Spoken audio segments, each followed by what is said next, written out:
Hey everyone, my name is Jasper, and tonight we are going to talk about the iPhone and why I think it's the most reliable phone that I've ever used in my entire decade of using smartphones. So I got the iPhone 11 Pro right here, which I got on September 18 or something, 2019. So this is a 2-year-old phone. This is just the regular iPhone 11 Pro, not the Max, not the standard one, just Pro. Now, after several months, I got three other different Android phones that I bought from the store. My next phone was the OnePlus 8. I bought this one because the OnePlus 5, which is my first OnePlus phone, was really good and I really missed the OnePlus experience. Super fast, and it has very fast charging too. And then after several months, I also got the Samsung Galaxy S21 Ultra. And boy, that camera, that phone's camera is one of the top tier smartphone cameras out there. And then just a few weeks ago, I traded it in for a new phone, which is the Samsung Galaxy Z Flip 3. I mean Z Fold 3 right here. But I still think that this 2-year-old phone is still the most reliable one. And this is coming from an Android fanboy of 10 years who owned a ton of Android phones in the past. And a quick fact, this is my first iPhone too. This is my first iPhone right here. So a little backstory. My past phones are the Samsung Galaxy S8, the Note 9, the ZTE Accent 7, the blue phones, the Moto G. I got some other phones from the Philippines, Cherry Mobile, my phone, also the Samsung Galaxy Y. And I still think that this is one of the best phones that I've ever used, if not the best. It's because of how reliable it is, how fast it is, and the fact that if there's an emergency, this is the phone that I will reach to just to solve the emergency, if ever there's an emergency, God forbid.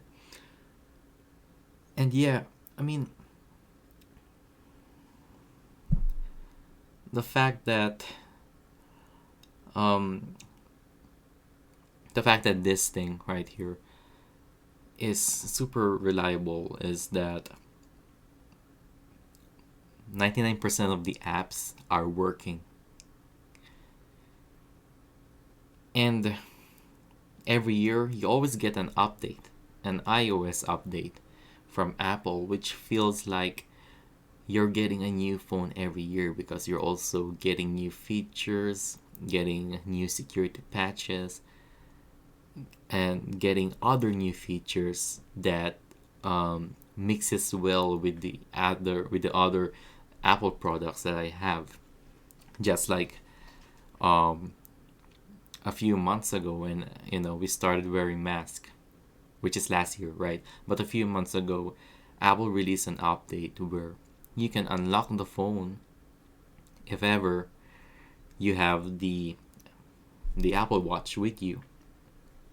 So even though if you have the mask, the phone can unlock as long as you're wearing the watch, which is a MacBook feature that now came for the iPhone.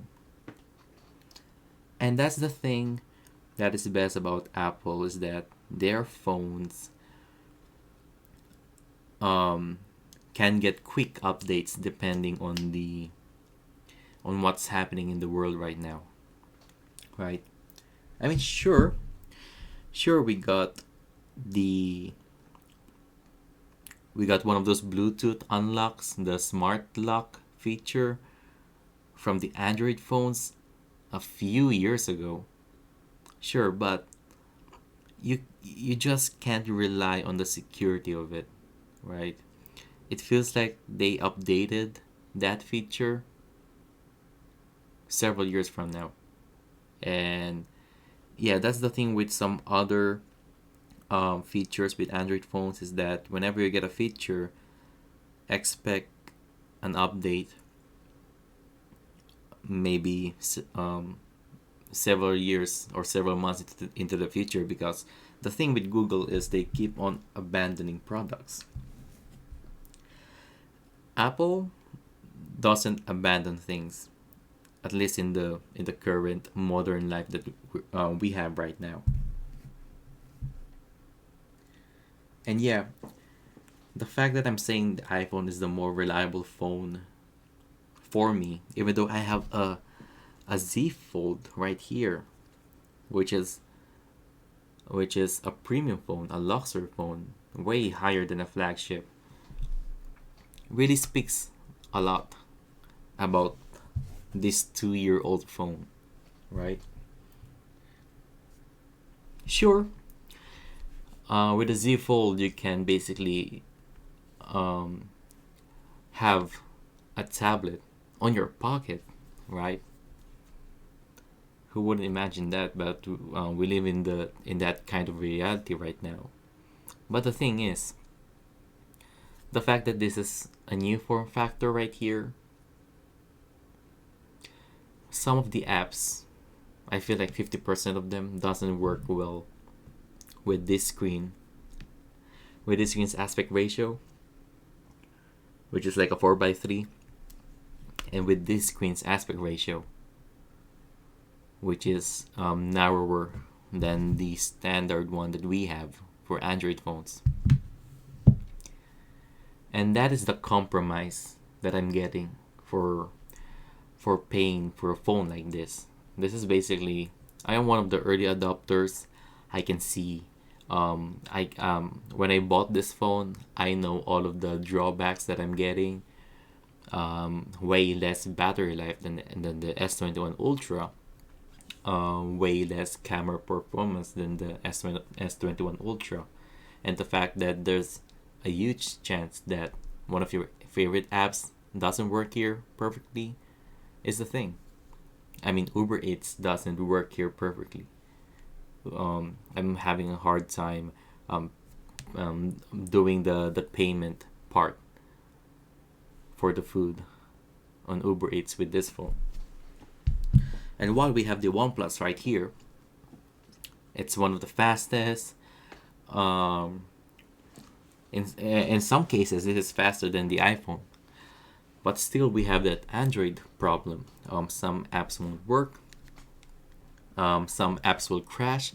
If they did crash, and if you open it, it will take like a minute just to load the thing. For the iPhone, I still get some crashes here from time to time. But the thing is, when an app crashes and it goes back to the home screen, and when I open the app again, it's going to load instantly, right? And yeah, this is really fast. It feels like it's as fast as the day I got it from day one. And that's the magic of I think the A11 chip inside here. That's the magic of it. That's the magic of all of the Apple silicone in every phone, in every Apple product right now. And this phone made me this phone introduced me to the Apple ecosystem. I was so I have full trust with the phone itself that I decided to get a MacBook, the M1 version. I decided to get an Apple Watch and then an iPad Pro.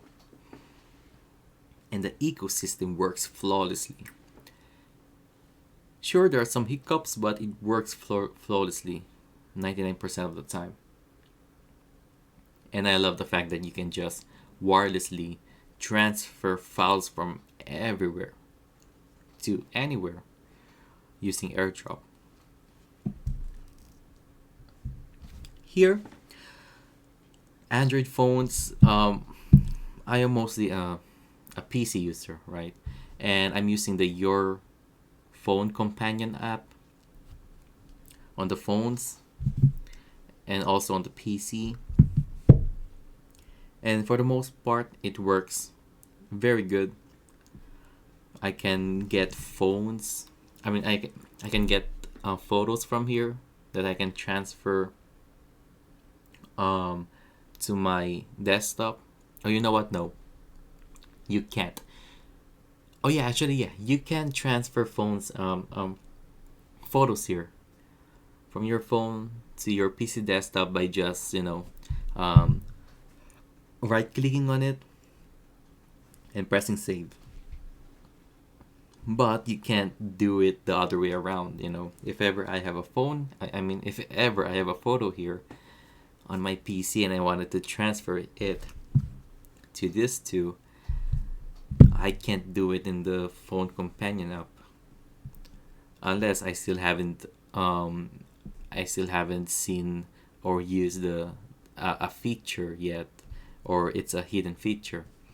But what I usually do, I just move the photos. I keep on saying phones. I just move the photos to my Google Drive and then download it from my computer. Here, the perfect thing about the iPhone is the convenience of it. And you really get rewarded when you have other Apple devices around you. Now, let's talk about connectivity.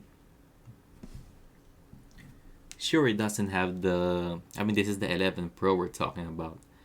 This is the last phone that only had the 4G bands, right? And I'm fine with that. Right now, these two phones right here, they support 5G from T-Mobile, but most of the time they are very slow. I live in the Bay Area, and maybe 80% of the time they just connect to LTE. And for me, LTE is already pretty fast. And for the meantime, right now, I can still rely on an LTE connection. We also have I think this one has Wi-Fi 6. My router supports Wi-Fi 6, and I didn't notice any huge improvement or huge differences using Wi-Fi 6 compared to the standard Wi-Fi connection. But yeah, um, the improvements that you get from the later Android phones compared to the iPhone 11 Pro right here are very minor improvements overall. Even though I think the OnePlus is faster than the iPhone, this one is just simply reliable. Alright, this might be a few milliseconds faster, but the thing is, there will be times where there's like a good 1 minute that this phone is lagging really bad. Like I was using a $50 Android phone that is currently running in 1080p. That's how bad the lag gets on the OnePlus. This one, if ever I get that kind of lag, it's because the climate is really hot, and it's two, if I've been using this thing like a monster, like a beast, and it will lag for like 2 to 3 seconds, and everything is back to normal again. And let's talk about cameras. This is the OnePlus 8, just the regular one. Camera is okay. This one is pretty good, even though it has a lesser camera performance compared to the S21, because the S21 has like six cameras, 5 cameras in the back, a selfie camera in the front. This one only has three, four, five cameras. These three are the main cameras that we have: the wide, the ultra wide, and the telephoto. This camera right here is bad, but that's fine. We if ever you wanted to do a Zoom meeting or doing a video call with someone, this camera is more than enough, because we got um, live video processing along the way, and we have this selfie camera right here. Right now, I still prefer this one's camera, is because not because it has um, lesser quality here on the iPhone, but the fact that it's really easy to transfer phones on my MacBook and on my iPad, where I do most of my photo editing. Also, with this camera right here, the stabilization of the videos, oh my god, it's like magic. It really likes you have a gimbal on your hand, but it turns out it's just software. I think it's software or hardware. Maybe it's a mix of both. Stabilizations that is working right here. And also, I use Instagram stories a ton, and the fact that Instagram stories camera lens um, works perfectly with the iPhone cameras is a huge plus, because if ever you use Instagram on any Android phones using Instagram's lens, that the quality is going to take a huge step back unless you use the phone's software camera right here. And yeah, but most of the time it's all about processing, right? It's all about software camera processing. I mean, that's why the Pixel phones, even though they're using old camera lens technology and something like that, they always win the the photo contest because of Google's AI camera software magic. But yeah, if ever going to choose the best camera right now, it's going to be the S21 Ultra, of course. But since I don't have that phone right now, it's in Samsung's um, trash can or something. I still prefer this one's camera. And the battery life. Huh. Let's talk about the battery life. So I check my phone's settings. The battery's health right now is around 83%, but this still can last pretty well for me.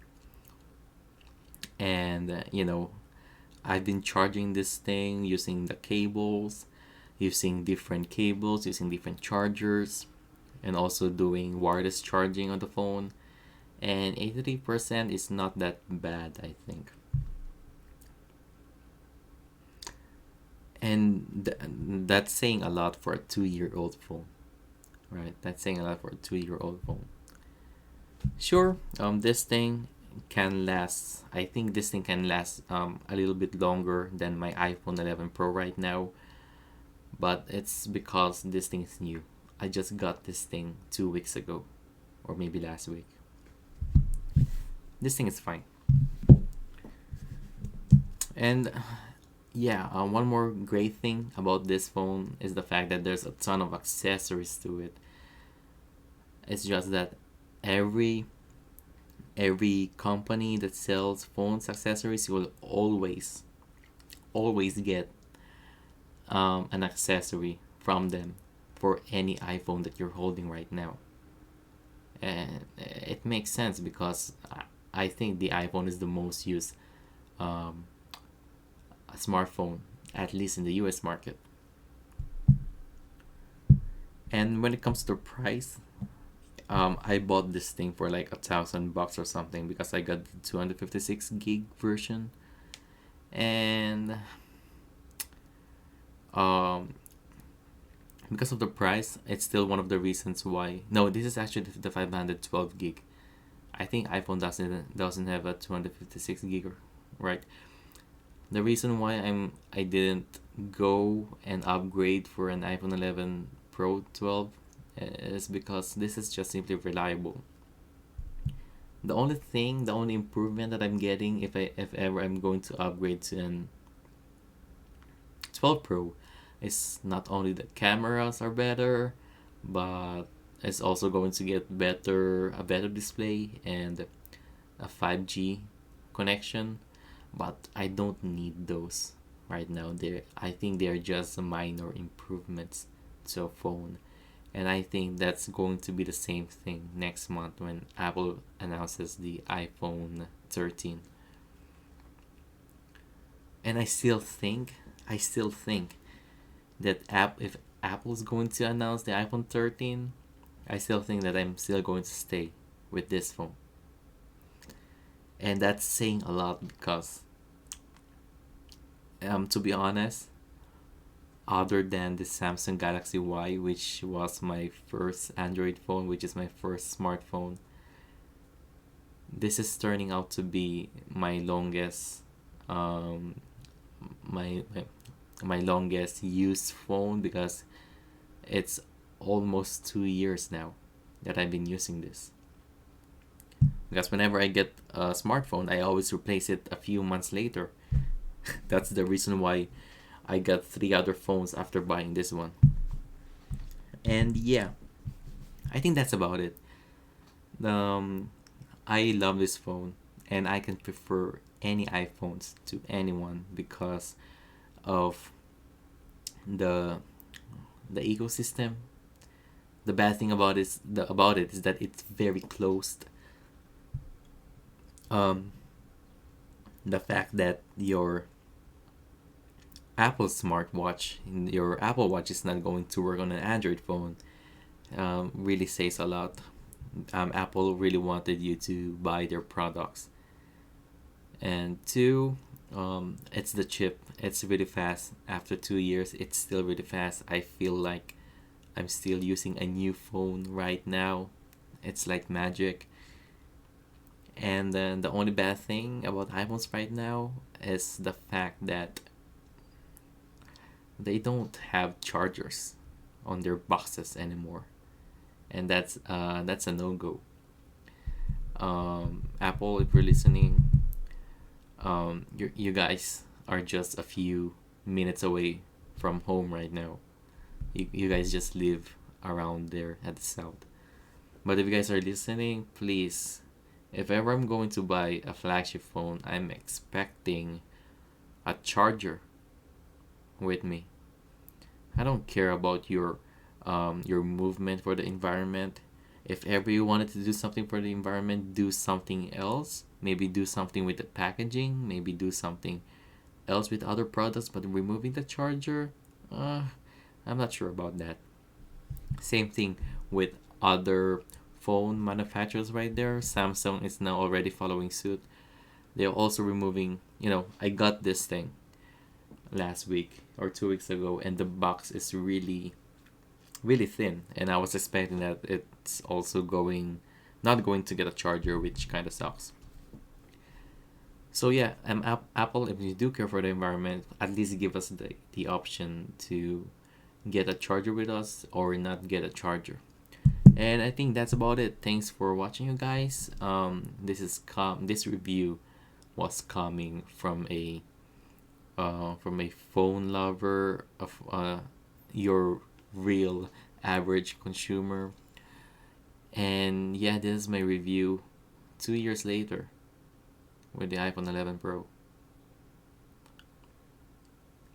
And yeah, again, thanks for watching. Leave a like, comment, subscribe to the Giga channel.